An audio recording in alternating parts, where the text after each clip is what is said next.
Well, good evening, everyone. Well, thank you very much. Good evening. Welcome, welcome, welcome. I am Charles Burke. I'm the president and CEO here at Meijer Gardens and Sculpture Park, and welcome to our 2025 Secchia lecture. You are in for a treat this evening between Ian and Steve. Probably more on the Ian side. I'm not sure about Steve. I'm just joking, Steve. But you're in for such a treat, and I'm just so grateful to the Secchia family, who deserves a huge round of applause to making sure that this can happen in perpetuity. Let's give them a huge round of applause.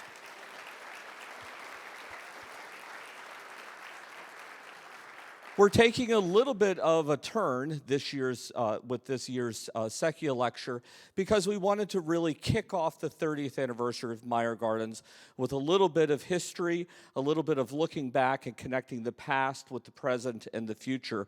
And we have a lot of exciting things that are going on around the campus. I'll get to that in a minute, but there would not be a Meijer Gardens if it weren't for one person, and she happens to be right here. Betsy, why don't you give a big wave, and let's give Betsy the biggest round of applause ever.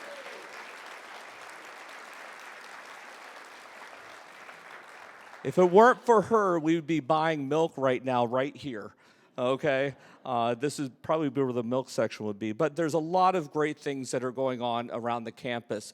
This is actually one of the first events in the newly renovated Heiseka Grand Room. We opened this last week, and it was completely redone from January 4th, right after Enlightened, and it just opened, so with some new chandeliers, some new technology, some new walls. It's just really fresh and upbeat and big. One of my favorite comments was, "I didn't know you had a skylight out there." And that came from a board member, actually. We've had a skylight from day one, I'm just letting you know. So it's amazing what paint can do. But we have also some very exciting things going on later on this year. In a few short weeks, we will have electric trams. We are going fully sustainable with our electric trams. We're excited about that. There might be a great concert season being announced April 10th, so stay tuned about that. There might be some oldie but goodies.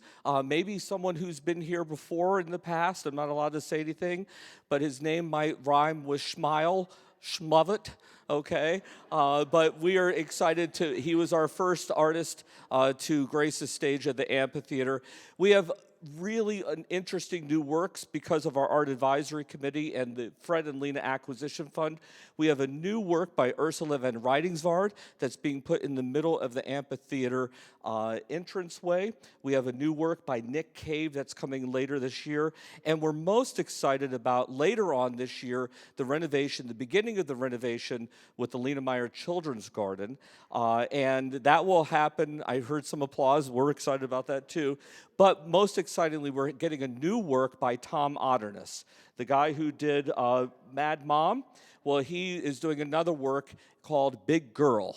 And she's going to sit right on the other side, and we're excited about that. So that's later in the fall, and check out your Seasons magazine for that. So before I introduce Steve and Ian, I just want to say a heartfelt thank you to all the volunteers that are in the room. Raise your hand if you're a volunteer. Okay?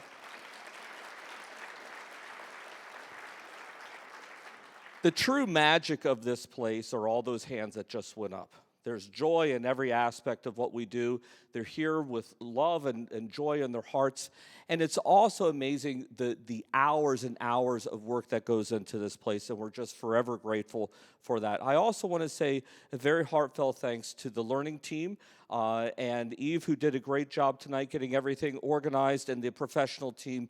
We're just forever grateful for the professionalism you bring here. So I just want to give you context as we bring up Steve and Ian. And where is Shelley? There's Shelley. Between Ian, Shelley, and Steve, we're at 90 years worth of history in this place. Think about that. Isn't that amazing? So tonight's actually very important to document this. This is being streamed so it can be documented and shown as a film later on, and we can see that. And it's also being streamed for Spanish speaking, so we can make sure that everybody has access to this for the future. So with that, thank you for being here. Thank you for helping us break in spring. If you haven't had a chance to see the Fred and Dorothy Fichter butterflies are blooming, please make sure you do so. Life's not the same without butterflies. I mean, everything's better with butterflies. So with that, let's put a huge round of applause for Ian and Steve. Hit it, guys.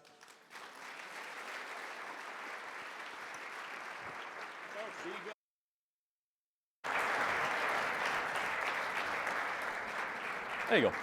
There you go. Well, welcome everyone. Yep. It's great to see so many people here. It's great to see so many volunteers. Ian and I have had a lot of fun pulling these slides together. We actually had to get out the actual slide projector to look at some of these. You remember a slide projector, right, in the slides? I had to explain that to some of our students. Right. What are those little pictures? So, Charles mentioned Betsy Borey, and of course, the quick Cliff's Notes to the beginnings of this place have to do with the West Michigan Horticulture Society. In 1981, they formed. Betsy was their early leader, and she approached Fred Meijer and said, hey, we'd like to build a botanic garden. Can you help us? And here we are 30 years later. And we like to say that the story of Fred and Lena is a love story. Love story. Yeah, Lena loved gardens, and Fred collected sculpture. And that combination has been part of our DNA from the very beginning. So Ian, tell us a little bit about what we're seeing right now. What we're looking at right now is basically from Leonard Street on the left-hand side. Leonard Street on the top, Bradford on the bottom, the East Beltline on the left, and Crayhen on the right. So that pretty much is our campus. It's areas that we've gathered over the years. We started with about 70 acres. And so if you took this picture and divided it into sixths, we had the second sixth from Fred to begin with. And we've just kind of grown and grown and grown over the years. Yeah. Our entrance actually was originally off of Bradford. And many of you may remember that. We were 3411 Bradford was our first address. I don't know why I remember that number. I can't remember my kids' names half the time, but I do remember 3411 Bradford. And this was what our original campus looked like. We had a single parking lot, 70 acres as Ian mentioned, and it was a lot of dirt when the place first opened. Yep. And here's Betsy and Lena. And you can see in the background that the Lena Meijer Tropical Conservatory is in the process of being built. Yep. You remember that day, Betsy? Barely. We're going to do a This Is Your Life next. You know? And then let's talk about this here. And then right here, so Fred was, I think that day was signing, so that's 1994, signing the top beam before it went in. Yeah. And then that was placed at the top of the conservatory, and away we went. Here you can see some construction from the front entryway and those tree forms that are They were so cast iconic. cast on site and raised and installed all the way down the hallway. Right. So there's the beginnings of our hallway. And then that brings us to the very first garden that people could experience. And that was the Lena Meijer Tropical Conservatory. And you can recognize perhaps in the foreground the cave. The entrance to the cave is partially blocked. And if you go down and see the butterfly exhibition, the observation station is probably sitting right where that furthest crane is sitting right now. Yep. Yeah. Right there. So plants were brought in, and things were filled up. The soil was brought in through conveyor belts Yeah. and then loaded into the garden. Always kid on. I've got two volunteers from 1995, Carl and Mary Ferguson, and always kid on whenever I introduce them, they're older than the dirt in the conservatory. So the Tropical Conservatory, looking back, was very young and freshly planted at that time. And, but it has grown in and become the lush, iconic, largest conservatory space in Michigan. And it's the point where we have the Fred and Dorothy Fichter butterflies are blooming. So then what happened next? What happened next was the big opening day. Now, I'm not sure about the two people on the left, but we've got Fred and Lena. Betsy knows. Betsy, who are they? From the township? Yeah. Marcia Bolkamp from the township office. And then I think he was a minister. Yes. See, between Shelley and Betsy in the front row, they're going to keep us honest. We'll get through all of you. Right? So then that was the opening, and then of course the Lena Meijer Tropical Conservatory remains to this day that iconic front entry experience as you visit the gardens. But then we just continued to grow. We continued to grow. So the next thing we had, I think the first greenhouse after the conservatory was the Victorian garden parlour. And the idea was to have it so that it looked like something from the 1800s with the plants. There were some orchids, there were ferns. Plants would grow in kind of low light conditions. So we filled the beds with soil, we planted them up. At one point for a while we had Victorian teas, and people would come in, and the volunteers, and they dressed in Victorian clothes. And it was really kind of fun, you know, to have it. Then they would explain all about high tea in Victorian times. Yep. And then, as we mentioned, butterflies are happening right now. From very early on, actually that first full year we had butterflies. And so this is our 30th anniversary this year of butterflies as well. And it wasn't always the Fred and Dorothy Fichter butterflies are blooming. That first year that we started out, it was only for 2 weeks. And we were blown away by the 40,000 people that came to visit that year. And that brings us up to today, where we have almost 200,000 people that we're expecting to visit this year for Fred and Dorothy Fichter. And we're full 2 months for that butterfly exhibition. But it didn't always look like it does now. Yeah, so this was our first butterfly display case. Yeah. So it's a bit like a window frame in a box. And who's that wee boy? Somebody with hair and a dark beard. Right. But anyway, we found that when we opened the door, gravity took over and the whole thing started to tip. So we had to screw it to the table, and we had belts around it and the whole bit. But it was quite successful, and as you can tell, you know, from we've come a long way. We've come a long way, baby. So this was the original entrance, which has improved greatly. And of course, Fred and Lena visited all the time at the beginning. As long as they possibly could, they visit us every chance that they could. And here you see Fred and Lena with a number of the first great ladies. guests. Yeah. So we've got Ladybird Johnson and Betty Ford, and so they came through. And of course, the Fords were good friends with Fred and Lena. And it was interesting to see the first ladies come and visit. Right now we've got the blue morphos that are feeding on, mangoes and other tropical fruits. Other rotten fruit. Yeah, they always seem to like the fruit when it gets the most rotten. So, yeah.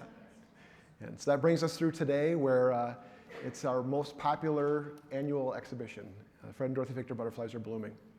So then we started to get into some of the first outdoor spaces. And that front entrance off of Bradford was one of our very first gardens. One of the first gardens, yeah. That was the New American Garden. So that was designed by Jim Van Sweden. So he had a company down in Washington, D.C., Uman Van Sweden. And Jim's mother lived close by and called him up. Jim, you should come up. They're building a new garden. Why don't you come up? Maybe you can help them. So he came up and talked to the staff. He came up with an idea for the English perennial garden. But they said, how about a master plan? Maybe you could come up with a master plan for us. So the story goes is that as he and his assistant was flying back to DC, they get caught with a rainstorm at the airport. And so for the hour or two that they were delayed, they were in the cocktail bar and having a small beverage. And so they had some cocktail napkins, and they drew out the master plan on cocktail napkins. I don't know, do you have any of those yet? No. And to this day, we still talk about, hey, I just need a napkin drawing. So if Ian's got an idea, hey, give me a napkin drawing. Small thing, take a look, So then what he designed was the New American Garden, and it was a new style on prairie gardening. So it was large numbers of perennials and grasses. And so we're talking like 500 coreopsis, 500 coneflowers, 1,000 Carl Forster grasses. And so it forms a large patchwork, but kind of reminiscent of a prairie. Yeah, and you can see that after a number of years that grew in. and was a stunning entrance for us right up till the Beltline entrance went in. Yep. So this is our original Beltline, I'm sorry, our original Bradford entrance. Yep. You came in and you pulled into parking lot A, and that ended up bringing you here. Right here. So to kind of orient you right now, you can see the canopy sort of on the left-hand side. If you walk down there, that takes you to the main entrance and that big wall. Well, that big wall is like right out there. So if you're coming along to go into the conservatory where they stamp your hand, that's where that wall is right now. Yeah. So just to give you an idea. And so we're probably sitting right in the middle of that garden. Yeah, we're right there, yeah. So yeah, the gift shop was right. You are here. Right here, right?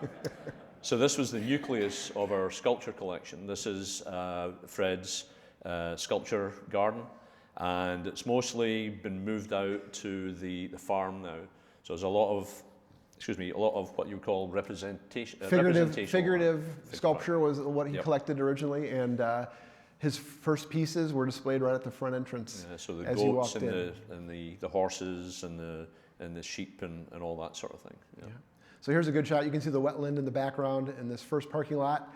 And if you were to look out these windows, you'd see that existing wetland. And so there's been a lot of expansion that's taken place between then and now. Yeah, pretty much that big space in the middle. This is where we are now, because we all just moved out.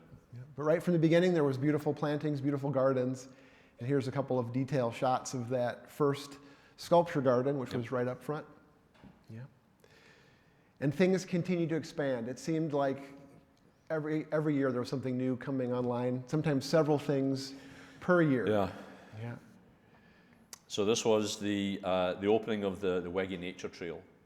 And Fred and Pat Hopkinson was our second executive director. So they were cutting the ribbon, and then everybody sort of went like a cork out of a bottle. Everybody came out and wandered around the grounds. Yeah.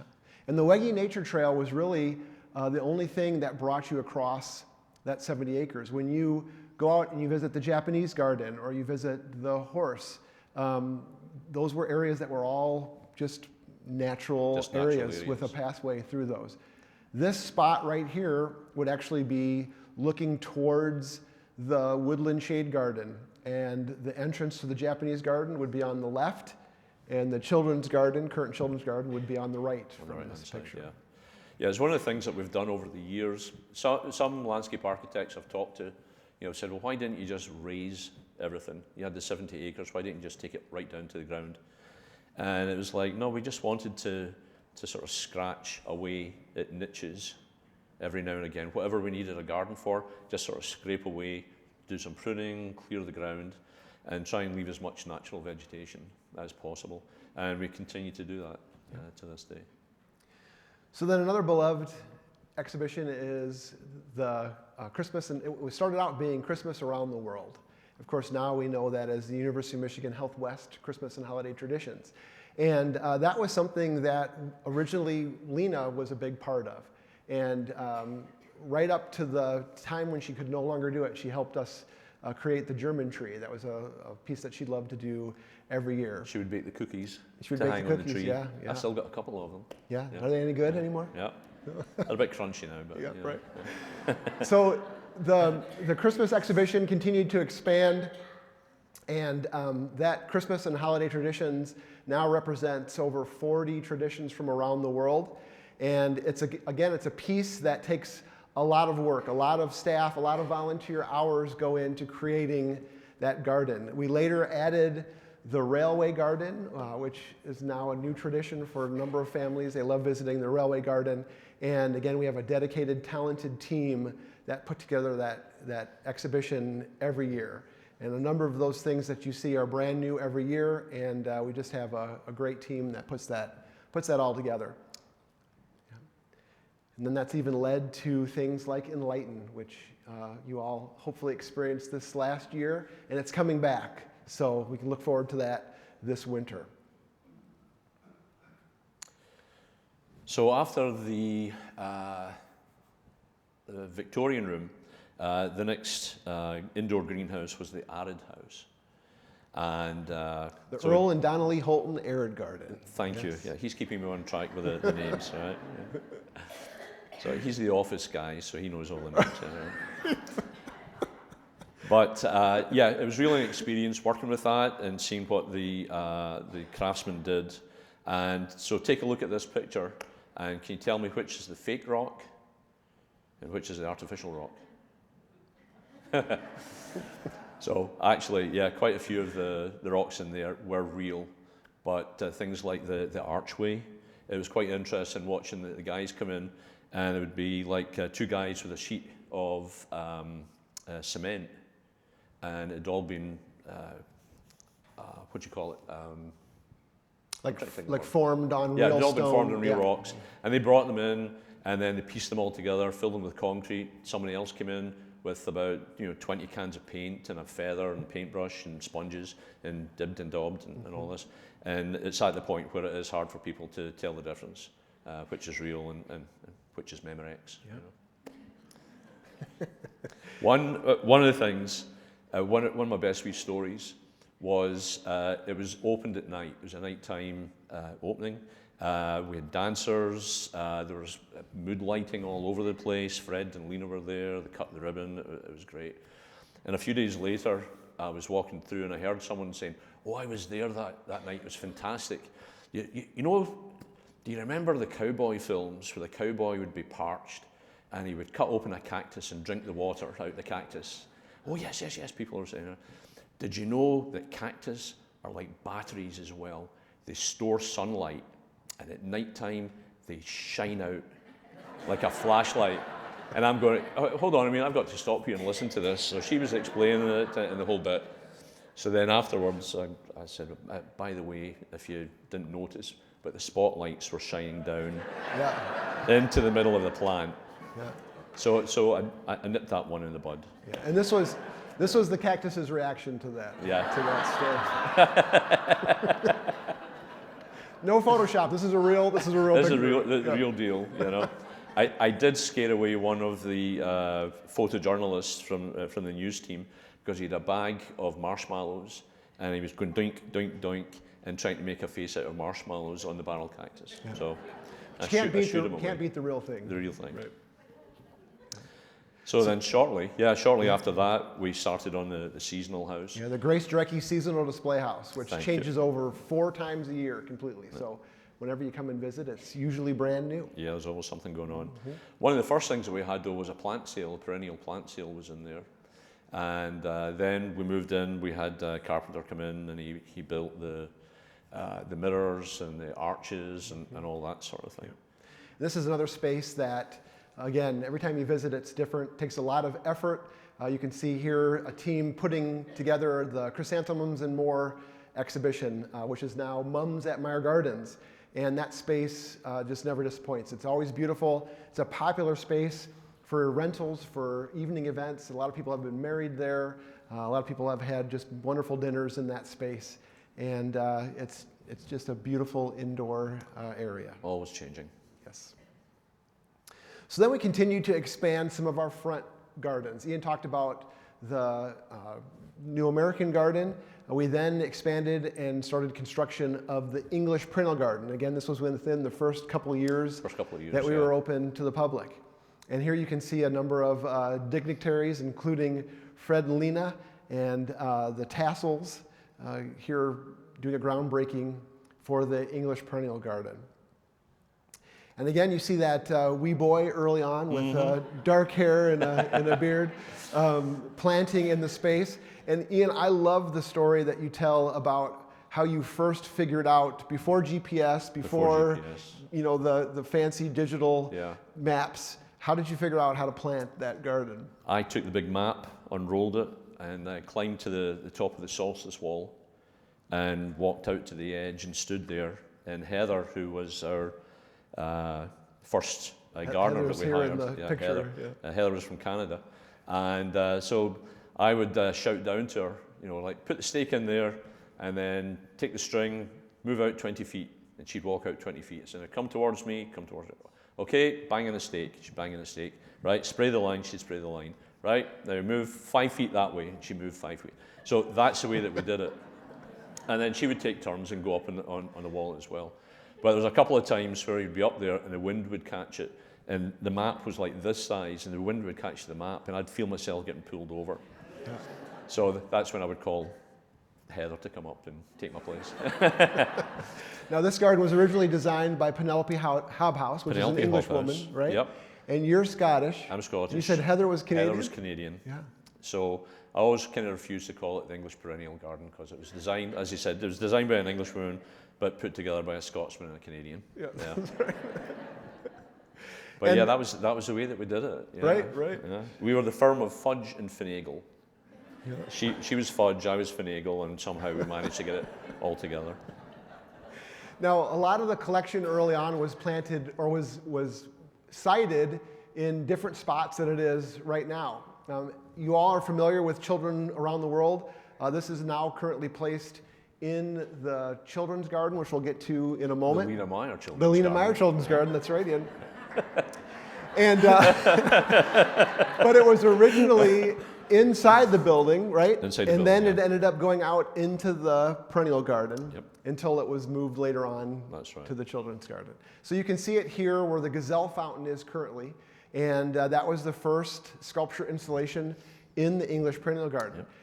And this is a great shot. You can see that garden then starting to grow around that piece, that famous serpentine hedgerow. Yep, the yew hedge. Yep. Yep, and we paid homage to that hedgerow in the latest rendition of the English perennial garden. And you can see that then as it starts to grow in Yep. and continues to evolve. Yeah, the idea was for it to grow from about 2.5 feet and then shear it and train it.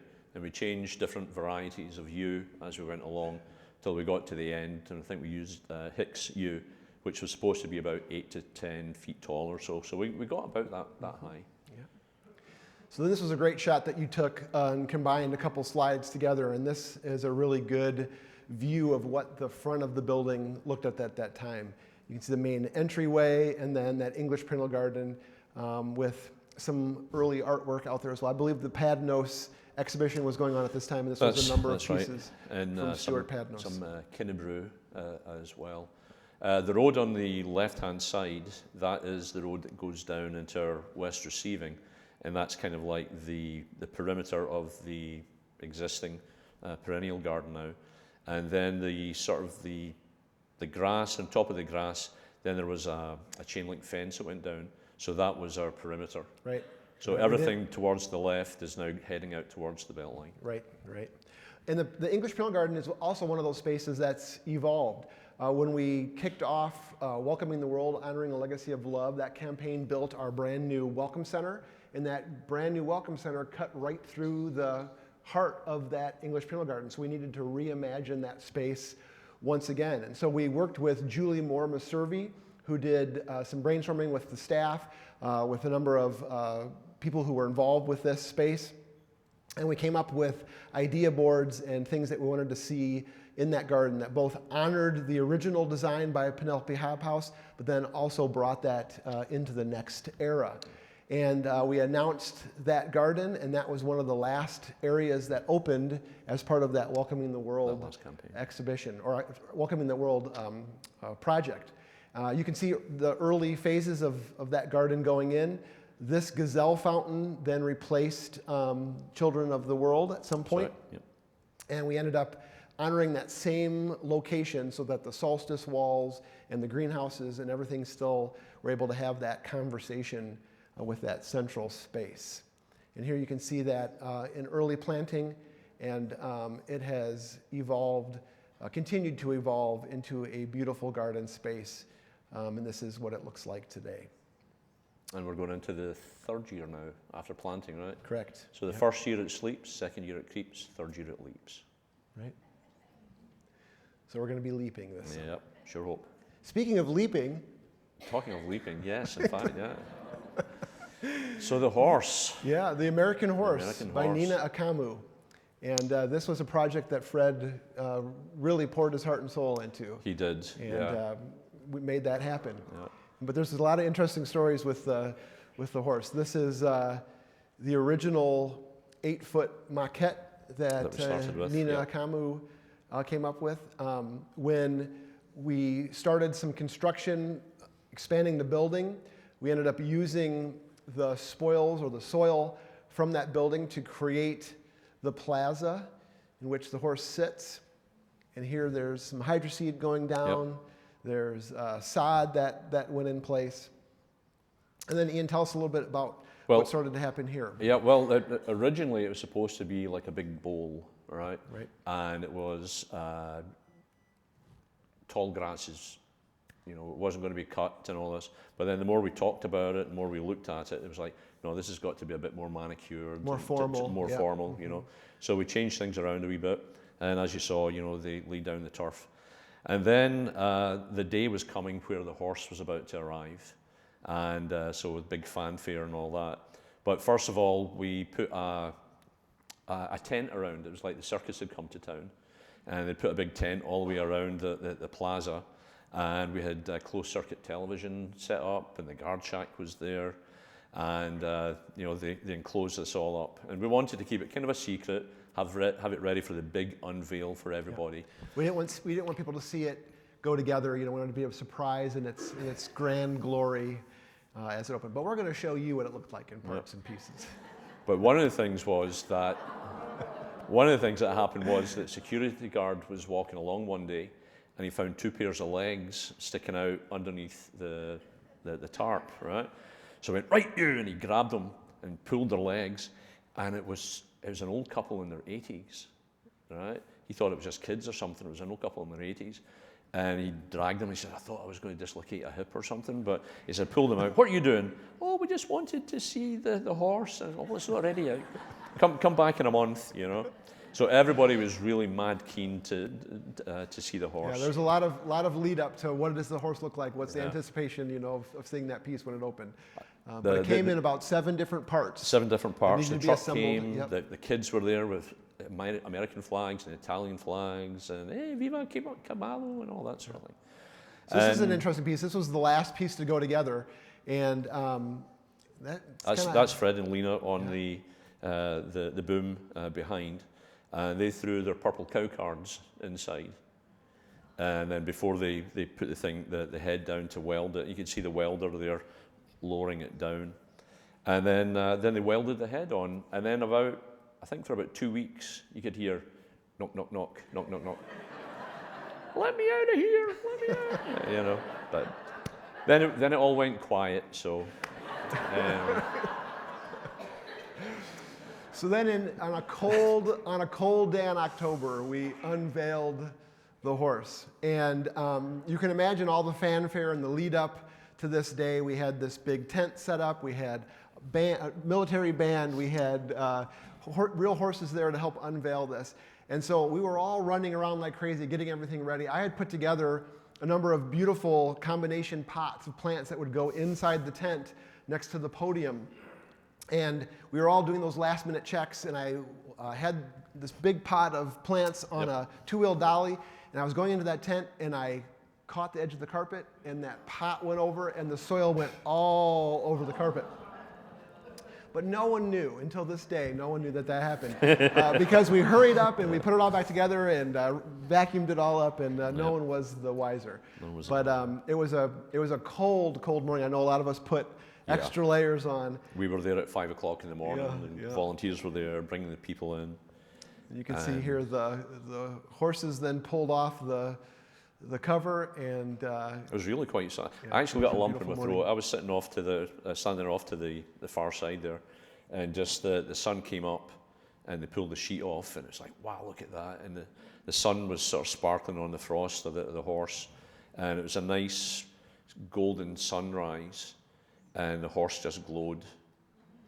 It was really quite something. Yeah. So that is the iconic horse in the DeVos and Van Andel Piazza, and the design of that space gives us multiple uses, and we've got a lot of plans for the future as well to how to engage that space, so stay tuned. Yeah, watch this space. Mm-hmm. So things continued then into things like the sculpture park, and this is what the waterfall looked like when it was first being constructed. You can see the liner going in and the rocks that were all being craned in and placed. And they were being delivered from New York. It was a quarry on the border in New York and Ontario. And sometimes they came in, it was just one rock on a flatbed truck because it was just so big and so heavy. And they ended up actually breaking a couple of the rocks in half because it was going to be a waste of money burying half of a rock, you know. Sure. So we just kind of half buried half a rock. Yeah. But again, that's the kind of the center point of the sculpture park, and it's something that I'm sure all of you have gone out and take a look at and seen the koi in the summertime and enjoyed the sounds of that waterfall. And of course, there was many iconic works of art that were installed. You recognize many of these, I'm sure. Eve and Disc in the form of Desert Rose. Here's an early shot of Aria across the waterfall. I remember I was sitting in Brent Dennis's office. And who was Brent Dennis? Brent Dennis was our our third CEO. And he went out for something, and Fred came in and said, "Hey, Ian, how are you doing?" I said, "I'm doing fine, Fred." You know, he sat down. And he says, "Yeah, I just got back from the foundry, you know, taking a look at the horse and all the bits and pieces that they're doing." And he brings out some photographs. "What do you think of that?" And he showed me all this orange stuff lying off to the side. He says, "They want me to buy this. What do you think?" And I said, "Well, it's not really my cup of tea, Fred." But he goes, "Yeah, it's not mine, but I think they're going to make me buy it, you know." And so the next thing, we've got a horse and Aria, you know. Yeah. But again, another iconic part of the collection. Absolutely, and for a long time, you could see Aria from the Beltline. And you could see it from Rockford. but our trees grow, thankfully, and now it's a hidden gem. Neuron, of course, by Roxy Payne. And then Scarlatti. This piece was a lot of fun to put in. It was seeded with wildflowers. You can see a team of volunteers and staff planting plugs. And then about 5 to 7 years in, we ended up burning it for the first time. And we've now done 3 controlled burns. We're doing the 4th one this spring. So we never know exactly when that's going to happen until about 48 hours ahead of time. So watch social media if you want to see this space be controlled burned again. It'll be happening this spring. And that controlled burn just creates just beautiful spaces. And these kids aren't running away from fire. They're running towards the next. Get off my lawn. The next thing at Meijer Gardens. But I wanted to take a minute too and let Ian tell a quick story about the arch, the Grand Rapids Arch that went in. These are the crew from Scotland. From Scotland, yeah. Right? And they were assembling this arch. You can see that it's dry stacked, and it was all assembled over the top of a truss. But there ran into a couple little hiccups with communication with this crew, right? Yeah, the very first day, Joe Becker, if some of you might remember Joe Becker, art curator, he called me and he says, "Ian, you need to come down here, and I need you now." I said, "Well, just quick, please come down now." So I ran away down, you know, and I got to the site and I saw the guys there, and I said, "What's wrong, Joe?" He says, "Can you translate for me?" I said, "What?" He says, "I don't know what they're saying. They're saying something, but I don't know what it is, right?" I says, "But they're talking like me." And he goes, "I'm not quite sure what you say sometimes."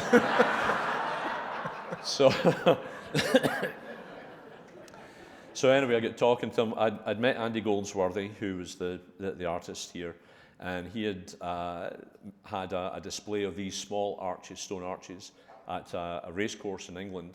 And then he brought some of them over, and we had the display here, the exhibit, and that led to the big arch. The acquisition of Grand Rapids Arch. Yeah. Yeah.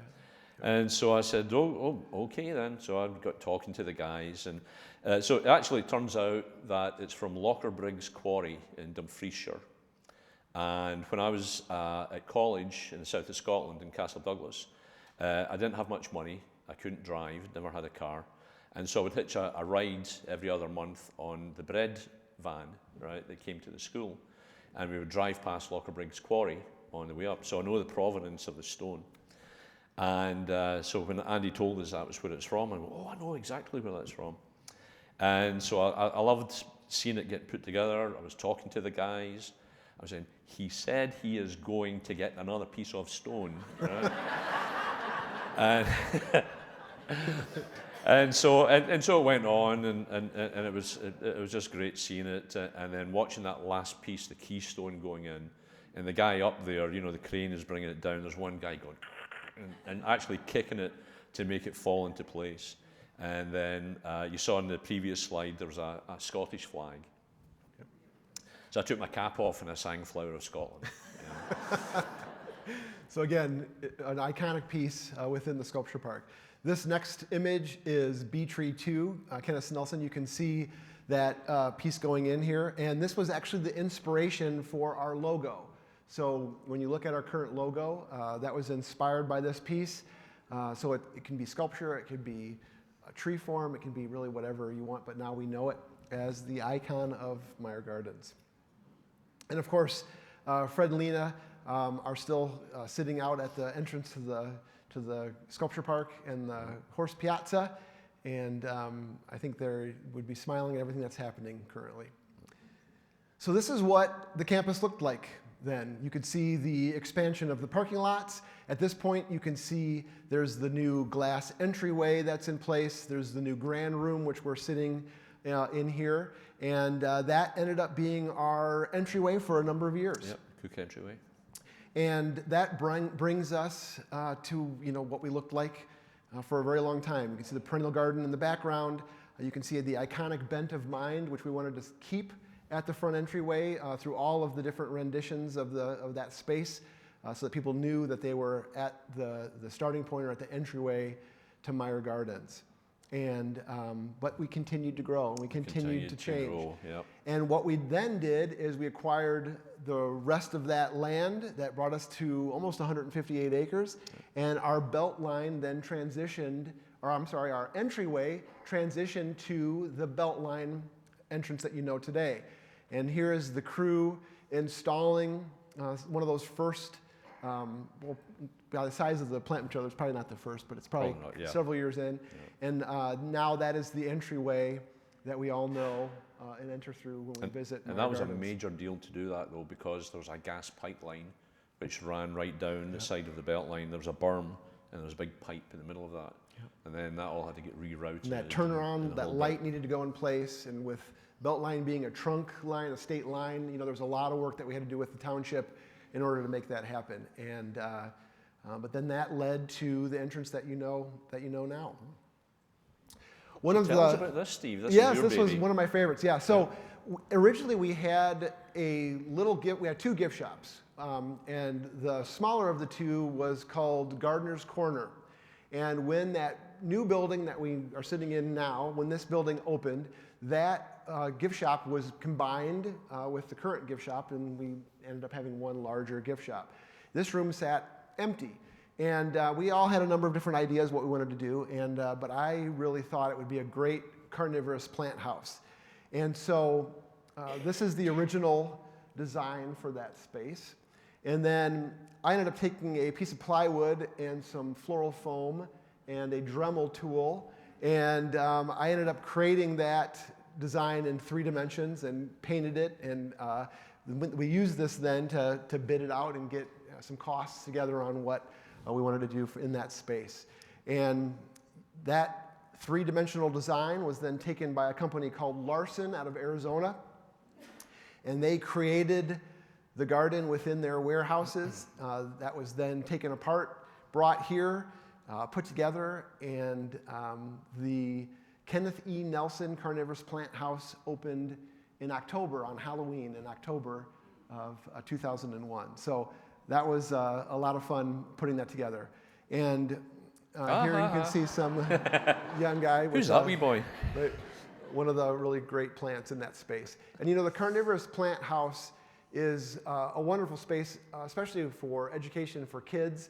You can take and you can snap some traps shut, you can pour out some bug soup and talk about the snot on sundews, and kids are locked right in.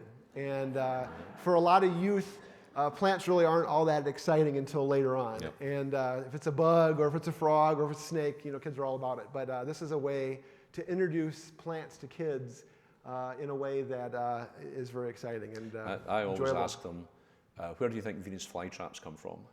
Yeah, oh, that's a great, Brazil, it's some from far Africa. away You know. place. They say, no, it's the Carolinas. Yeah, small, about a 100-mile radius, small area of North and South Carolina. Yep, it's a Zone 7 perennial. So Venus if you flytraps didn't know, now you do. That's right.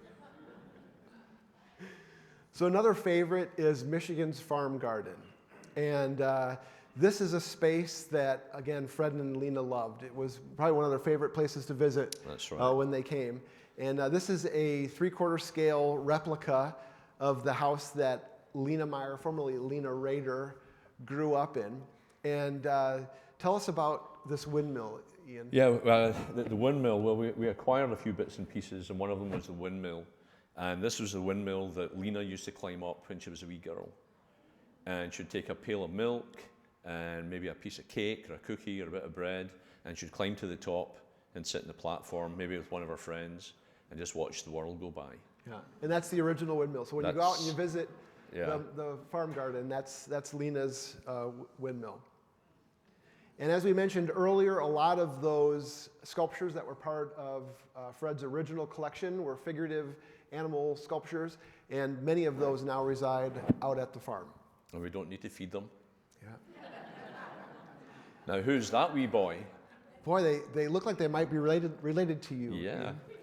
So this was opening day, and we were ready to go down and cut the twine. There was no ribbon cutting, there was a twine cutting that we did. And so Fred and Lena were up in the holding area, and my son, Graham, was with me that day. And we were up there, and we're talking to Fred and Lena, and they were, if you've met Fred and Lena, they were like your grandparents, real genuine people. And they knew Graham. Graham, come up, sit beside us. And he's going, come on. So Fred helped him up. So he sat in the middle, and so I had the radio, and I'm listening. Another 5 minutes. I'm saying 5 minutes.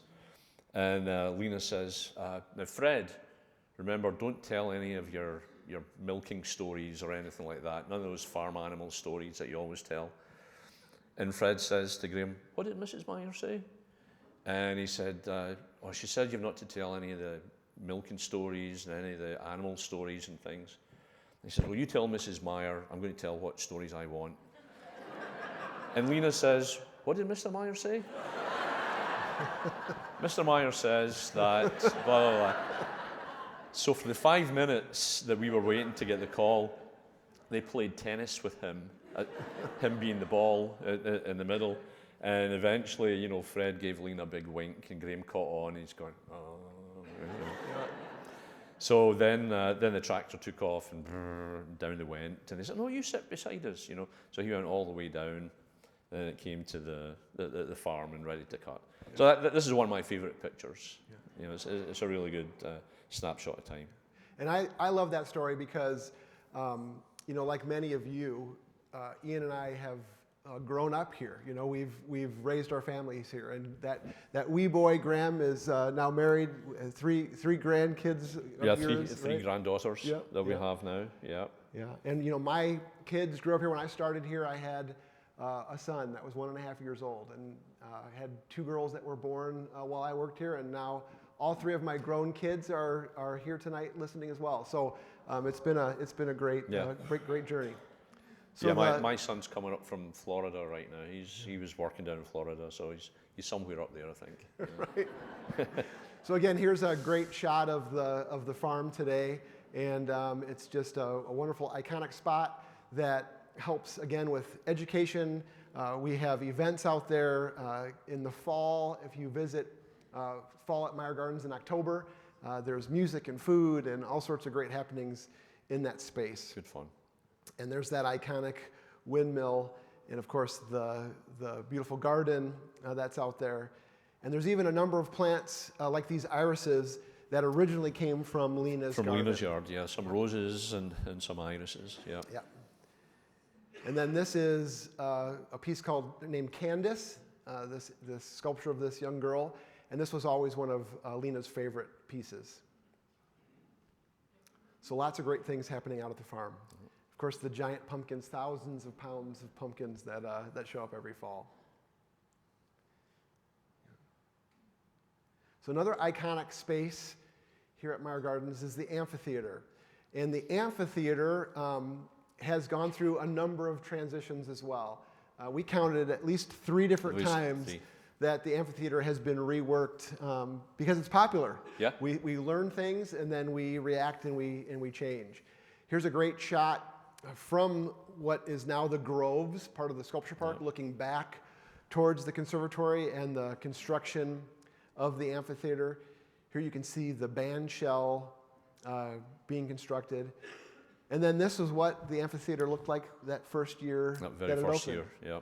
And if you look closely, there's no sponsorship seating at the top there. There's no concessions building. It was just a plain raw amphitheater. Yep. And one of our acts that first year was Tony Bennett. No, that was later on. That was a few years. Oh, first year later. First year but was what art. was the significance of Well, this one Tony I think Bennett? was it the 15th anniversary or something? I forget. It was a few years ago anyway. But this is one of Lena's favourite concerts. Yeah. And it was Tony Bennett and his daughter was singing with him as well. And they put a fantastic performance on.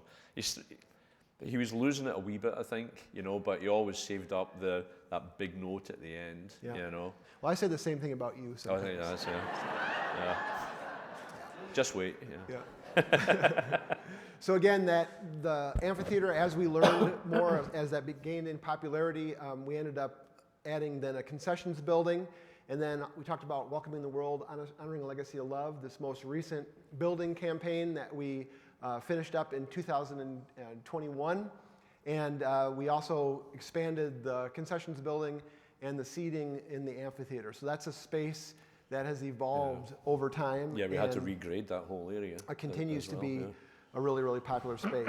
And I'm really looking forward to the announcement in April for this year's Fifth Third concert series, because it's shaping up to be, I think, one of our best years ever. Especially Schmeil Schmovet. That's right. That's right. So then this is a good shot before the Welcome Center, the new Welcome Center, and it kind of looks back and you can see right behind the conservatory there, the children's garden, and then the farm in the distance, and then what will become later on the Japanese garden. But let's just take a minute and talk about this garden, Lena Meijer Children's Garden. This one's close to your heart. Yeah, so this is my baby, and it actually goes back to 1997. And I was part of the first Horticulture Committee and the Master Plan Committee and a whole bunch of other committees. I was on those. And we decided after many surveys that a children's garden was on the books. So we decided to look into that sort of thing. And we kept it burning on the stove for a wee while. A few other things sort of crept in. And then it ended up, I think around about 99, 2000, we decided we were going to bite the bullet and build this garden. So I'd been working on this for a while. I'd actually been going through chemo. And one of the things that kept me going was actually drawing sketches and coming up with ideas and things like that. So it was great therapy for me. And I think, what did we do? We ended up traveling all around the country looking at children's gardens. We found that if you had a children's garden, membership went up about 90%, visitation went up through the roof. So we thought, right, we're definitely going ahead with this. So at the same time, we were building the amphitheater, we were doing the front entrance, we were doing the farm. Yeah. It was like, we were like a train on fire, we were like wild horses, So why not add a children's garden? Just add one more thing to the fire. So I was working 50, 60 hours a week. Right, Pat? Yeah, it seemed about that, right? And so, anyway, this picture here is looking down from like the back side. If you look out the window onto the pond and over to the children's garden, you can see the bears where they used to be. And then that's the walk that leads out to the Weggy Nature Trail and the Fry Boardwalk. Yep. So you can see it's just scrub. Like I said, it's like those niches that we would scrabble through. So we cleared it all. So right here on this picture, if you look right across the walkway there, that scrub area is the children's garden. Yeah, and that's actually the future site of Big Girl, present site of the maze. So what we did was we got a bunch of shareholders, which were people from philanthropy, people from horticulture, sculpture, education. We all got together. We had some other people. Jane Taylor from MSU, who is like the grandmother of children's gardens in America. She came, put her 2 cents worth in. We all got together. We threw things up in the wall. We told them what we liked, what we didn't like. And it was a full-blown charrette for about 5 days. We would work in the morning, and then the EDAW was the crew from Fort Collins, Colorado. And they would work on our ideas in the afternoon and the evening, and then come back, and we would say, nah, we don't like that, do something else. And so we worked on it. We went through conceptual drawings. This is one that Brent Dennis had worked on. At this point, it was closer to the conservatory, so you'd walk out the north door of the conservatory and right into that garden. So, but we decided we wanted to give it a bit more space, and that's where we moved it to the site it's on now. So this is the sort of the final concept that we came up with. The gateway kind of changed, but you can see that we moved the bears up to the front of the garden. And just to give you an idea of one section, we divided it into 4 sections and built it over a course of 2 years. So this is the Great Lakes area and the compass rose. Now this is important because the compass rose is pointing north-south. When we had the discussion, the landscape architects were saying, right, so we're going to put the Great Lakes this direction, and it was at right angles to the compass. And we're going, no, you've got to do this the right way. It's got to be north and south. Well, we don't think there's going to be enough room for traffic, for people. Well, you can't have a compass pointing north-south and have the Great Lakes pointing east-west, right? So, okay, right. So, all right, so we've got Lake Michigan, and we've got Champlain, and we've got no. And 3 of us, myself included, because I learned this in 3rd grade in Scotland, we shouted out, Holmes, right? Huron, Ontario, Michigan, Erie, Superior, right? Oh, is that what it is, he said. And we all said, yes. So anyway, when it came time to building this took 4 months to build the lakes, because there was a month between each pour of cement. And so we had, the foundations, we had to lay the pipelines, the water, the electric, build it up, until finally we had the Great Lakes, pretty much as we have it now. Yeah. So then the garden opened. And then the garden opened on Father's Day 2004. And there's Fred and Lena. They had cut the ribbon with the first gentleman of Michigan. There was kids waiting at the door to get in. It was pandemonium, and everybody had a good old time. Yeah. So I remember somebody saying, what do you want to hear in the garden? And I said, I want to hear children laughing and children crying. Excuse me. He says, why children crying? I says, because they don't want to leave. All right. And I remember vividly one day, one wee boy getting dragged out by his dad. Oh, I want to stay, like that. And he got to the bargaining stage. If I tell you how many gallons of water it fills Lake Michigan, can I stay 10 more minutes? And his dad said, sure, right? Come with me, right? And he showed him, and on the edge of the Great Lakes, we have factoids, right? And one of them was how many billion gallons it would take to fill Lake Michigan. Okay, so I guess you can stay. Yeah. The kids stayed there 10 more minutes. Now, Ian, before you go on, I want you to take and put your arm over the top of your string there, so that there you like go. That. There Great. You go. I was going casual there. Right. There you go. All right. So one of the things that I warned Ian about is that when we start talking about the children's garden, we could talk for 5 or 6 hours. So we're going to have to keep moving with. We're going to have to keep moving. Yeah.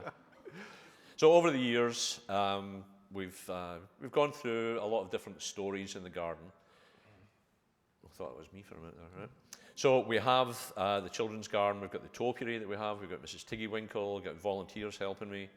We had the pirate ship. We had that was me, Captain Kidd. We had let's see. Oh, we had a Jack-in-a-Box one time, which moved and bounced around in the box. We had, what's her name, Alice in Wonderland's Tea Party. Yeah. And it's always just full of colour and just everything going on in the kids' garden. I love a lot of the bold plantings, a lot of new plants for me I've discovered through some of your designs. We are number one. Out in this space, that's right. That's right. Yeah. And I always liked using bold foliage as well. And people would say, you can grow bananas outside in Michigan? Well, yeah, if you've got a big conservatory to put them in later on. You can know, grow but yeah, anything you in can the grow a lot of summertime. stuff. Yeah, you know. But yeah, it just kind of inspires people, I think, to try something different. You know, in the Sense Garden, we have Mr. McGregor chasing the rabbits out from time to time. And the busy bees. And the next one is a carousel. This is one of my favorites as well. But the designs are always changing. The gardens are always changing. It's spring, summer, fall. There's always something happening out in the gardens. Yeah. Oh yeah, this was welcoming the world and other worlds. So I had a spaceship and then 2 little green men asking for directions. And the kids just love it. They do. Yep. Yep. And I think that's true to today, Yep. true till today, that you hear people laughing Yep. and you hear people crying. People cry. On the way out. Sometimes Yep. me. Yeah. Love it. Another early garden that was right in that same space when you first went to the outdoor grounds was the Volunteer Tribute Garden. And the Volunteer Tribute Garden is another example of a garden that has evolved and changed over time. And it was created in honor of all of the volunteers that have just donated hundreds of thousands of hours to create this space. This was what that space looked like originally. Mm-hmm. You can see the original pond there that's still there today. You can see the iconic conservatory and then the abyssal corridor. And then this was the space that was created and the walkway that was there in honor of volunteers. We had a wonderful woman that was part of our Tuesday afternoon horticulture volunteers. Yep. And why don't you tell us a little bit Edie about Fleming. Edie? Yeah, Edie used to work in the children's garden with me and the Fergusons and Mitch. Yeah. And one day we get invited to the opening, and there was a lunch, and we went, well, why are we invited? And then we found out later that Edie was the benefactor. No one knew it was a secret who the donor was for that garden. It was really important that Edie didn't want the fanfare. She didn't want this to be called the Fleming Garden. She wanted it to be called the Volunteer Tribute Garden. And that Tuesday crew still lives in infamy. Yep. The number of things that we got done with that group. And again, Fred and Lena were here whenever they could be. They were here even for Edie's opening remarks for that garden space. And this is what that space looked like for a very long Many time. years. We had a medallion garden that was in between the Volunteer Tribute Garden and the Children's Garden. And you can see here between Ian and a number of other staff over the years, some of the different designs that would occur spring and fall. Here's just a vibrant chrysanthemums display. Just a beautiful space that was the intersection that brought you to the outdoor grounds. And then this was the way that space looked right up to when our new construction started happening out there for Welcoming the World. This corridor that you would walk through to head out to the outdoor grounds ended up doubling in size with Welcoming the World, and then we reimagined the Volunteer Tribute Garden. And that space was under construction once again, and it changed and transformed and was replanted into the space that we know today as the Volunteer Tribute Garden. And this is turning in, and again, as Ian mentioned before, you creep, sleep, creep, leap. And leap, yeah. And this will be the fourth summer actually, this will be in place. This, yeah. And it's turning into one of my favorite spaces because there's just an eclectic mix of plant material, there's a seasonal color that happens throughout the entire growing season, and it honors all of you all as volunteers. So it's a beautiful space that's really an introduction to our whole outdoor grounds. So one of the things that happened that was really incredible at our 15th anniversary, 2010, was the second coming of Chihuly. Yep, that's right. And we ended up having Chihuly in 15 different spaces throughout the grounds. This was a great shot that Ian took of the sunlight sparkling through the One red of my favorite reeds shots, yeah. that are out at the Horse Pavilion, or the Horse Plaza. And you could discover Chihuly across the grounds. And again, we saw visitorship bump. This led to a new acquisition Lena's Garden, which is in our cafe on the ceiling, happened with this exhibition. And again, it was a spot that just helped you reimagine spaces across the entire gardens. And it was a lot of fun. It was beautiful, a beautiful exhibition. Wouldn't it be great, Steve, if we had another Chihuly exhibit? It would be great if we had another. So, hopefully, yeah. Hopefully that'll happen sometime in the near future. One of these days. Yeah, wink, wink, you never know. So that was the second time that Chihuly was here, and you never know. He might be back sometime soon. So that leads us up then to one of the most recent gardens before Welcoming the World happened. And that's the Richard and Helen DeVos Japanese garden. And that was a garden that was built by Hoichi Kurusu. And we had approached 3 different firms, 3 different organizations to get a bid to look into building that garden. And Hoichi really stood out from everyone else as someone that we really, really wanted to work with. And here you can see highlighted at the top of the map the space that the Japanese garden sits. And if we zoom into that space, you can see it was just this kind of natural wild area. That pond was a glacial divot. I never saw that completely dry up. I did. But often it would get down to mud. Yeah, it would get down to just almost nothing. Yeah. So then here you can see kind of the topography of that space. If we outline that and then overlap it with what the current space is. Ian talked about sometimes when gardens are created, you wipe the slate clean. But a lot of places that we created gardens here, we tried to keep some of the natural elements. And that was really important to Hoichi because he worked from the outside or from the inside out and left a lot of that material that was around the edges of this garden in place. But you can see then the final outline of that garden. And this caricature at the bottom of the screen is Japanese for heart, not your physical heart, but your spiritual heart. And it reminded Hoichi, the shape of this pond reminded him of that symbol. I thought that was really interesting. So Hoichi came up with an original design. This was one of the only times that I can ever remember that a design was so close from the beginning, so spot on. Yep.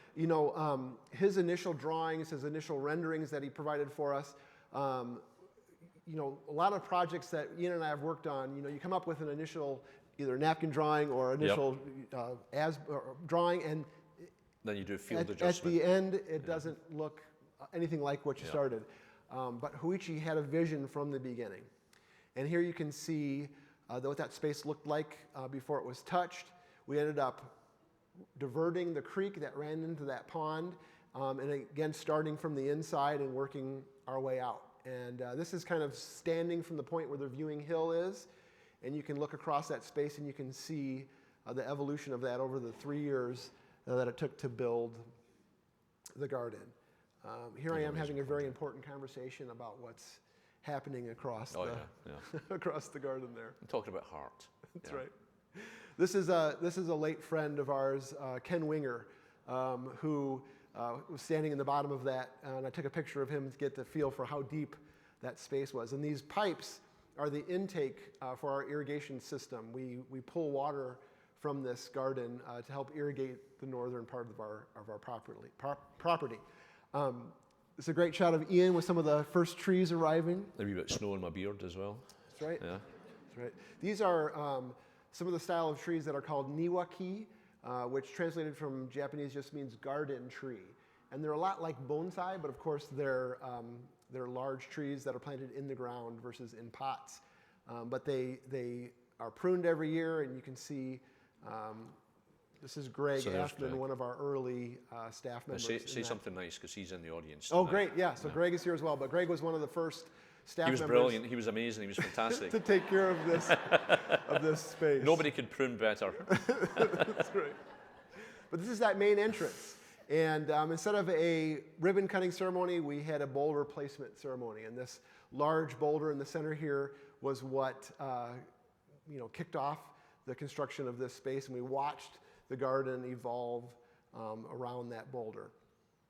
the final summer before we opened, at one point we had up to 30 artisans from Japan that were here constructing these spaces. Most of the buildings and structures were built in Japan, at least in part, and then reassembled here on site.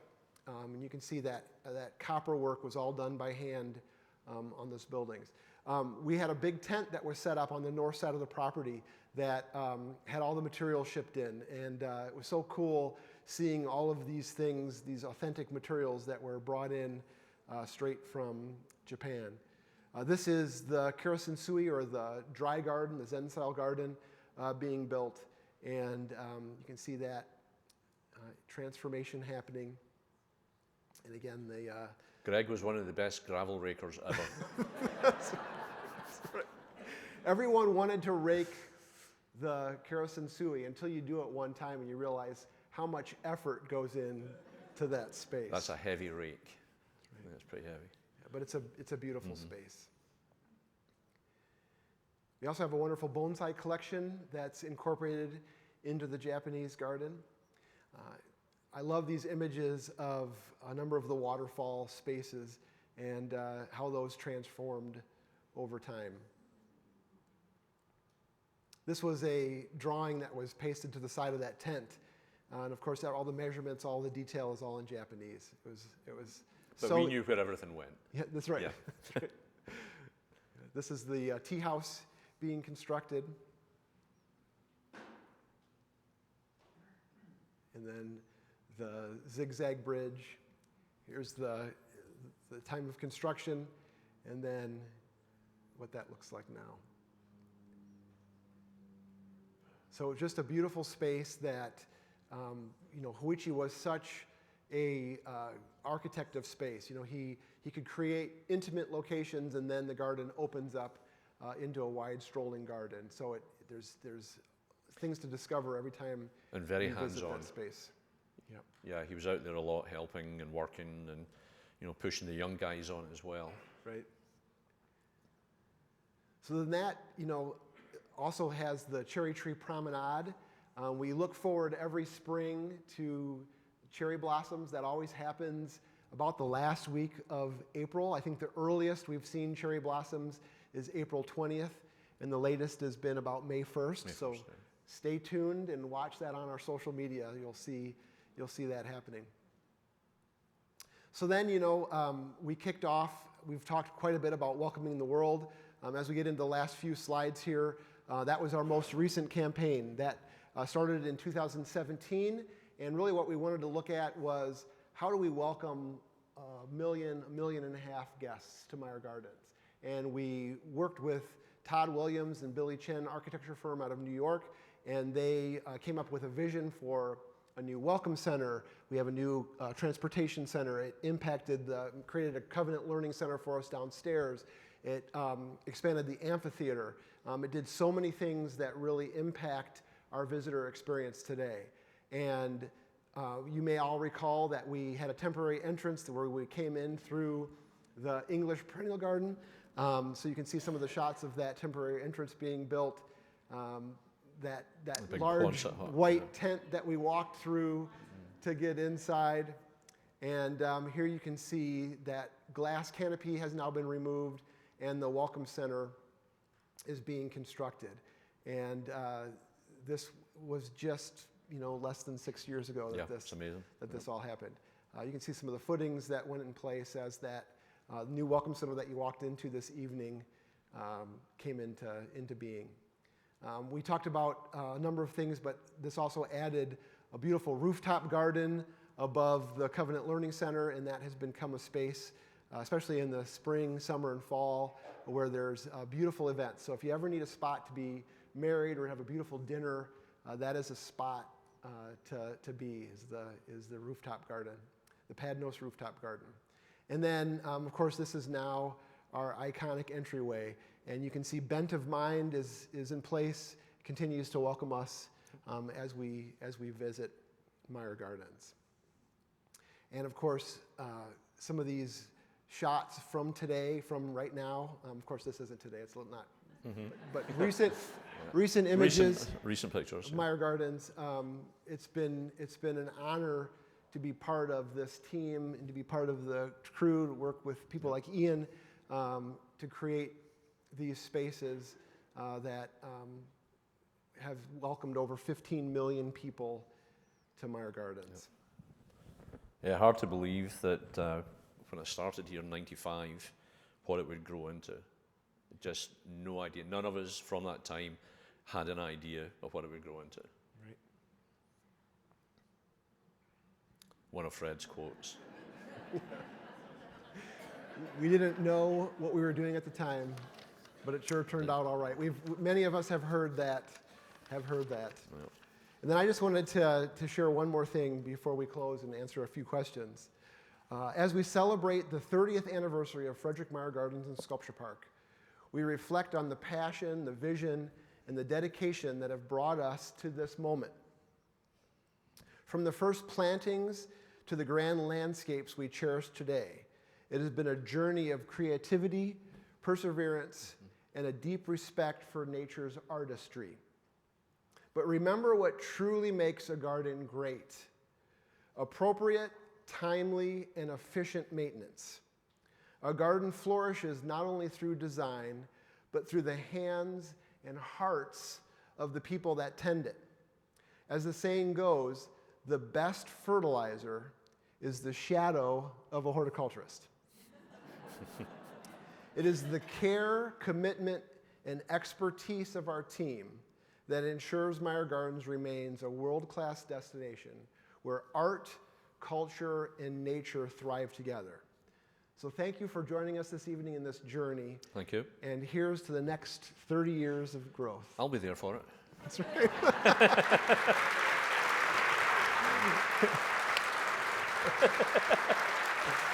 Thanks very much.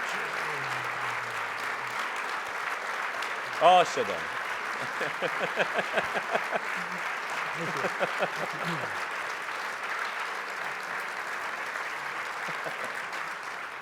Oh.